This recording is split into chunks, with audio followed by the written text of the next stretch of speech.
ये double engine की सरकार है। प्रधानमंत्री मोदी जी का यशस्वी नेतृत्व है।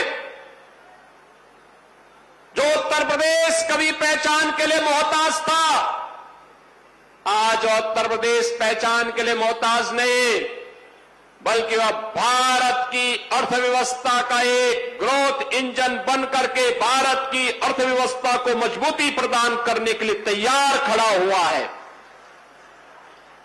आप इस जनपद को ही देख लीजिए। कभी संत कबीर दास जी आए थे और ये माना जाता था कि मगहर में मरना भी पाप का कारण बनता था।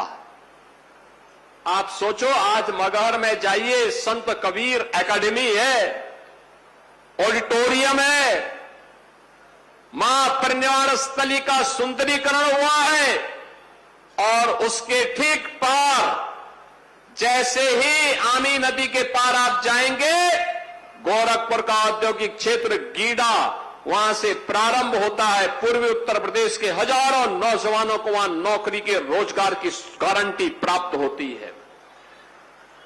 हम जब धनघटा में आते हैं, धनघटा के माध्यम से जहां हम विकास की इस यात्रा को आगे बढ़ाते हैं, पूर्वांचल एक्सप्रेसवे प्रदेश की राजधानी और काशी और प्रयागराज जाने का रास्ता तो आपका प्रशस्त करती ही है, लेकिन जैसे ही क्वानो नदी को आप पार करते हैं तो धूलियापार क्षेत्र में ग्रेटर गीडा की स्थापना के बाद, नए उद्योगों की स्थापना के बाद धनघटा के नौजवानों के लिए भी नई नौकरी की संभावना वहां उपलब्ध होती है।